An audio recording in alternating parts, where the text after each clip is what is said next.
Hello everyone, Radhe Radhe. कैसे हैं आप सभी? आपका स्वागत कर रहे हैं हम the Thakur family vlogs Mithila में एक बहुत बड़ी जानकारी, बहुत बड़ी इन्फॉर्मेशन देने के लिए आप सभी को। बड़ी क्या, ये मम्मी की सेहत से लेके जो है वो इन्फॉर्मेशन देनी थी और इस वजह से मैं व्लॉग एडिट वगैरह नहीं कर पाया और कुहू के बर्थडे का व्लॉग जो है वो मैं नहीं डाल पाऊँगा। और मैंने कहा कि सेहत की अपडेट दे दूँ मम्मी की। हम गए कुहू के बर्थडे में 6:30 बजे, 7 बजे तक हम वहाँ पहुँच गए थे। इतना तो आपने देख ही लिया था ब्लॉग में कि मम्मी गई नहीं। आपने तो पहले के ब्लॉग्स हमारे जो भी देखते हैं उन्हें पता ही है कि थोड़ी बहुत तबीयत को तो मम्मी मैनेज कर लेती हैं। हाँ, और चलने के लिए रेडी हो जाती हैं। मम्मी को खुद की हिम्मत रहती है तो कभी मना नहीं करती, कहीं भी जाने के लिए मना नहीं करती और मम्मी हमेशा रेडी रहती है तैयार होने के लिए और जाने के लिए कहीं पे भी तैयार हो जाती हैं। लेकिन कुहू के बर्थडे के लिए हमने बहुत कोशिश की लेकिन उन्होंने साफ मना किया। 3 दिन पहले तक तबीयत बहुत ही अच्छी थी। 3 दिन पहले तक कह रही थी कि मैं जाऊंगी, इनफैक्ट साड़ी वाड़ी भी सेलेक्ट कर ली थी। लेकिन फिर 5 तारीख की सुबह से ही जो है ना, उनको ऐसा लग रहा था जैसे मेरे सामने ना अंधेरा छा रहा है। हाँ, सोते सोते भी वीकनेस बहुत ज़्यादा थी और क्योंकि सोते सोते तो इस तरह से नहीं होना चाहिए, लेकिन सोते सोते भी उन्हें वो ऐसा हो रहा था। फिर हमने अपना जो हाई प्रोटीन डाइट दे रहे थे, मेडिसिन वगैरह दे रहे थे, डॉक्टर से भी कंसल्ट की, सब कुछ ठीक ठाक था। लेकिन उन्होंने साफ मना कर दिया कि मैं नहीं जा सकती क्योंकि मेरी तबीयत बिल्कुल ठीक नहीं है और ज़रा सी भी अगर तबीयत ठीक होती तो मैं ज़रूर जाती। हाँ, बिल्कुल। अब इधर क्या हुआ कि हमने कहा कि भाई कोई तो रुकेगा मम्मी के पास, नहीं तो हम नहीं जाएंगे। फिर बच्चों को जैसे तैसे कैब करके या फिर हाँ, के साथ नहीं, भेज मैंने देंगे। यही सोचा था कि इवन इनके लिए भी मैंने बोला कि मैं रह जाती हूँ और मेन बच्चों का होता है बर्थडे का। मैंने कहा ये भी नहीं जाएगी तो मैं क्या करूँगा जाके, छोटी भी नहीं है यहाँ पे और मैं भी नहीं जाऊँ तो काफी हम लोग ना मतलब स्ट्रेस्ड हो गए थे कि क्या करें फैमिली फंक्शन और सबको जाना था बोल के।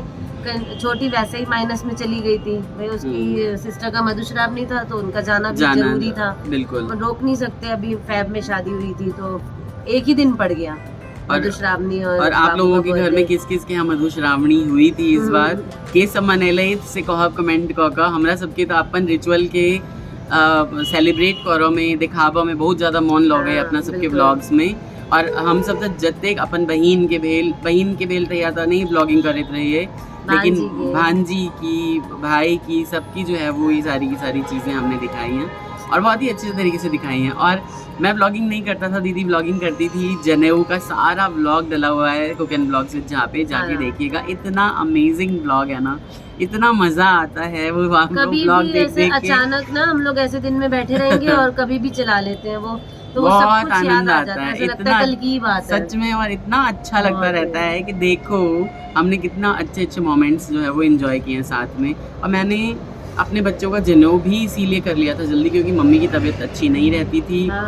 और डाउट में मैं क्यों रहूं, मैं क्यों ना उनके शौक पूरे हो जाने दूं, जो भी उनके शौक हैं वो सारी की सारी चीज़ें। हम लोगों में तो बहुत बड़ा शौक होता है कि मैं जनेऊ करूं पोते का और उनका वो भी एकादशी का यज्ञ करूं, ये सारी की सारी चीज़ें करनी थी। तो भाई हम लोग तो मम्मी को छोड़ के नहीं जाते, लेकिन फिर पापा ने कहा मैं रुक जाता हूँ। मैंने पापा को बोला पापा आप जाना मत दुकान पे, क्योंकि आप चले जाओगे तो फिर ये चीज़ ठीक नहीं रहेगी, मम्मी की तबीयत ठीक नहीं है, अगर आपको जाना है तो आप बता दो, हम नहीं जाएंगे। बिल्कुल। अब वहाँ पे भी क्योंकि ये था कि भाई कोई खर्चा करता है तो फिर सोच समझ के ही करता है, कितने लोगों को बुलाना है, क्या नहीं करना है।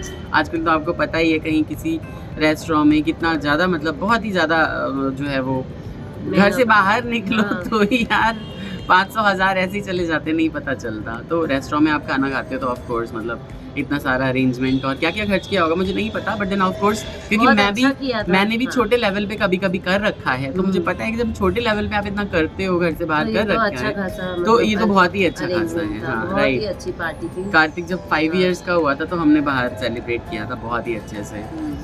तो इसी तरीके से फिर पापा को बोला, वो रुक गए। अब हम रात को 1 बजे आए, गिफ्ट वगैरह रख के, बाकी सारे मेहमान तो चले जाते, लेकिन हम कैसे वापस आ जाते। तो हमने सारे गिफ्ट वगैरह रखे घर में, मतलब बच्चे गए तब तक हम वेट करते थे। और उसके बाद फिर घर पहुँचे तो मम्मी ठीक ठाक थी कि हाँ ठीक ठाक हूँ। हाँ, बात करी, पूछी क्या था कैसे था, मतलब इशारों में और हाँ करके इस तरीके उनको से मैंने थोड़ा बहुत डिटेल बताया। अनु दीदी आई थी, उनको इतना मन था बेटी दामाद से मिलने का, तो हमेशा ही रहता है ना, बच्चों को देखने का के लिए मन उनका वो रहता है। तो वो सब मैंने बताया कि नहीं सब बहुत अच्छे से आए, खाए पिए अच्छे से गए, दीदी बहुत अच्छी लग रही थी, ये वो करके हम अपना 1 बजे फाइनली सब सो गए। लेकिन भाई लोग 1 बजे सो नहीं गए, 1 बजे तो आए ही। हाँ, 1 बजे तो आए। चेंज वेंज करते, बच्चों का बैग संभालते 2 तो बज गए होंगे, इतना टाइम नहीं देखा उसके बाद हमने, बट हम सो गए। फिर उसके बाद आप बिलीव नहीं करोगे, 3 बजे पापा ने आवाज़ दी, कन्या कन्या, पापा बोले 2 बार। मैं जग गया, मैं जग के, क्योंकि वो क्या होता है ना कि वो माइंड के पीछे चल रहा होता है कि मम्मी की तबीयत ठीक नहीं है। मैं बहुत गहरी नींद सोता हूँ, लेकिन जब रिस्पॉन्सिबिलिटी की बात आती है तो मेरी नींद बहुत कच्ची हो जाती है। अब फिर ये तो मम्मी के साथ सोती थी, लेकिन क्योंकि मम्मी का टेम्परेचर इतना डाउन हो रखा था कि ये आज हम बाहर बैठ के ब्लॉगिंग कर रहे हैं। मैंने इसको बोला था कि भाई, और ये ई रिक्शा वाला चलाते हुए जा रहा है, म्यूजिक एंजॉय कीजिए। तो मैंने इसको बोला था कि भाई मम्मी के टेम्परेचर जो है वो बिल्कुल डाउन हो गया। मम्मी ने एसी बंद करवा दिया, हमने चादर वादर उड़वा दी मम्मी को। लेकिन 3 बजे पापा ने जब हमें आवाज़ लगाई ना, तो हम बहुत घबरा गए कि पापा ऐसे तो करते नहीं हैं। उठ के गए तो मम्मी को कोई होश नहीं था। मम्मी ने जीभ बाहर निकाल ली, उनकी बहुत मेडिकल कंडीशन बुरी थी, वो मैं आपको बता भी नहीं सकता। आंखें तरेर ली थी, बड़ी कर ली थी, और ऐसे जैसे फुफकार मारता है ना सांप, इस तरीके से बड़े बड़े लंबी लंबी सांसें ले रही थी। फिर फटाफट में मैंने पंखा चला रखा था, पापा ने मैंने पंखा बंद किया क्योंकि उनका शरीर बिल्कुल ठंडा पड़ गया था, एकदम ठंडा पड़ गया था, और पसीने से तर हो गया था, एकदम ठंडा पड़ गया था। अब उसके बाद फिर चादर वादर उठाया मम्मी को, और मैंने अपने एक फ्रेंड को फ़ोन किया, उसने कुछ दवाइयाँ सजेस्ट की, वो दवाइयाँ ज़बरदस्ती मुंह में डाला। मम्मी ने दांत एकदम भींच रखे थे, वो दांत खुल ही नहीं रहा था उनका। टेम्परेचर तो हमने फिर बगल में जो है वो थर्मामीटर लगाया, पहले मुंह में डाला तो एक थर्मामीटर टूट गया, उसको किसी तरीके से मैंने बाहर उसको उस पारा वारा को बहुत मुश्किल से हमने बाहर निकाला, क्योंकि वो बहुत खतरनाक होता है अगर आपके शरीर में चला जाए तो हमेशा जिंदगी भर रहता है। था सब कुछ, कितने घंटे चले गए इसमें, हमने तो कोई ध्यान, पूरी रात हम नहीं सोए, सुबह हो गई, देखा बाहर खिड़की पे सुबह हो गई है और हम लगे पड़े हैं। बच्चे भी उठ गए एक टाइम के बाद, बच्चे किसी को हमने बोला नहीं, दीदी को परेशान नहीं किया कि वो लोग खुद ही थके हुए होंगे।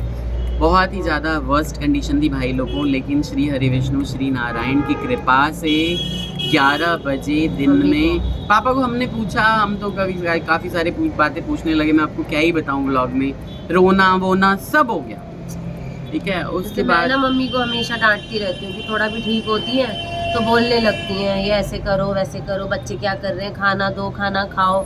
तो मैं जब उनको होश नहीं आ रहा था ना, तो मैं ये कह के रोने लगी कि मम्मी आपको बोलने के लिए कभी नहीं मना करूँगी, आप बस बोल दो।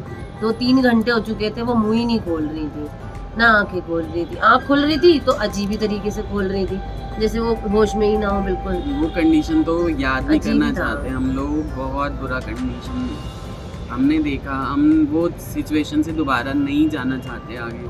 फिलहाल जो है मम्मी बहुत मुश्किल से होश आया मम्मी को। अब हम जो हाई प्रोटीन डाइट देते थे वो नॉर्मली हमने कभी बंद नहीं किया, लेकिन जो भक्ष्य अभक्ष्य जो देना पड़ेगा भाई, मैं एकादशी के अलावा हर रोज़ मम्मी को हर चीज़ दिया करूँगा, जिससे कि उनके शरीर में जो है वो थोड़ी ताकत, थोड़ी गर्मी बनी रहे। और सबसे बड़ी बात ये है कि जब 12 बजे उन्हें होश आया ना, तो उन्हें रात के 2:30 बजे का टाइम याद था। उसके बाद से 12 बजे जो वो उठी है, वो जो बीच के 10-12 घंटे हमने जो मैनेज किए मम्मी के साथ, वो मम्मी को कुछ भी याद नहीं, कुछ याद नहीं। मम्मी को हम बता रहे थे तो उन्हें यकीन नहीं हो रहा था कि मैं ऐसा कर रही थी, अच्छा मैंने ऐसे किया था, ऐसे हो रहा था, मैंने थर्मामीटर तोड़ दिया। बावजूद उसके 11 बजे भी होश नहीं आया, मैंने टिकाया इस तरीके से मम्मी को, और इसने आगे से छेना फाड़ के खिलाया।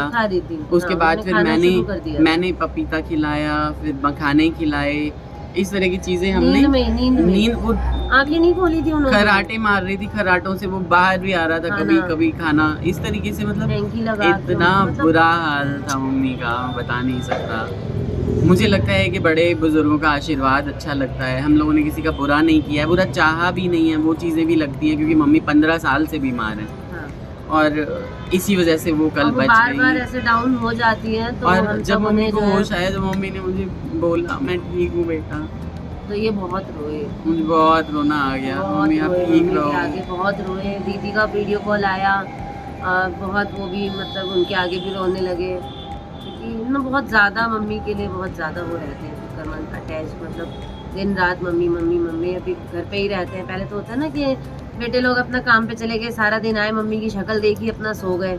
ये तो आते जाते कॉल फ्री हुई, मम्मी को झांक लिया, मम्मी को मिल लिए, मम्मी भी पास में आके बैठ जाती हैं, तो जो है बहुत ज़्यादा हो जाते हैं। बहुत बुरे हालात थे। मैंने कहा आप लोगों को बताऊं एक बार कि ये चीज़ें हो चुकी हैं घर में, और इसीलिए मैंने ब्लॉग वगैरह कुछ एडिट नहीं किया, मन नहीं कर रहा था किसी चीज़ का। फिर आज मम्मी थोड़ा सा, आज भी सुबह मम्मी पापा से पूछ रही थी कि सुबह हुई है रात हुई है। हाँ, उन्हें पता नहीं था, नहीं बच्चों पता को चल स्कूल रहा है। जाता हुआ देख के उन्हें लगा कि क्योंकि सुबह सारा हो गई दिन है हमने क्या? हम खिला रहे थे, Non-stop फिर सो मम्मी रही हैं। नॉन अभी भी स्टॉप वो सो रही हैं, गहरी नींद अभी भी में सो नाश्ता रही हैं। करके वो सो रही हैं। तो ये ब्लॉग हम यहीं एंड करते हैं। प्लीज़ मम्मी के लिए प्रेयर कीजिएगा कि मम्मी ठीक हो जाएं। हाँ। मेरी प्यारी मम्मी हमेशा मेरे साथ रहें। अपने जिस तरह से मैंने अपने बच्चों का उनको जनेऊ दिखाया है, मेरे बच्चे भी अपने बच्चों का जनेऊ दिखाएं, उपनयन दिखाएं, शादी दिखाएं, है ना, वो हमेशा हमारे साथ बने रहें। तो इसी के साथ, इसी आशीर्वाद की चाहत के साथ आप सभी से विदा लेते हैं। बिल्कुल। अपना भी ख्याल रखिएगा। मौसम हमारे यहाँ दिल्ली में तो ठीक ठाक हो रखा है, दिन में ठीक गर्मी है, रहती है, रात को हाँ। ठीक ठाक हो जाता है। दिन में भी धूप आती जाती रहती है, तो पंखों में हम अपना, क्योंकि मम्मी की वजह से अब एसी, मम्मी की वजह से ही नॉन स्टॉप एसी चला रखा था, और अब मम्मी की वजह से 94 टेम्परेचर आ गया था। 94, 97.7 रहना चाहिए ह्यूमन टेम्परेचर, तो इसलिए फिर बहुत क्रिटिकल हल्के सिचुएशन थी। पंखे में रहती हैं अभी, तो हम भी वैसे ही रहते हैं। वैसे ही रहते हैं। तो अपना ख्याल रखिए। ब्लॉग को प्लीज़ जो नए लोग सब्सक्राइब करके जाइए, पीछे की चीज़ें देखिए। हमारे घर में बहुत सारी खुशियाँ मनाई जाती हैं, बहुत सारे रिचुअल्स मिथिला से रिलेटेड, मैथिल जे लोक इन सहित से सब, तो प्लीज़ सब्सक्राइब करके जाए आप, जिन अगर नहीं कहने चाहिए तो। हनस के आशीर्वाद अहिना देत रहब। अपन सबके ख्याल रखूँ, आप लोग अपना ख्याल रखिए, आप बड़े बुजुर्गों का सम्मान कीजिए, महिलाओं का सम्मान कीजिए, और इसी तरह आगे बढ़ते हैं। Take care, bye bye, Radhe Radhe.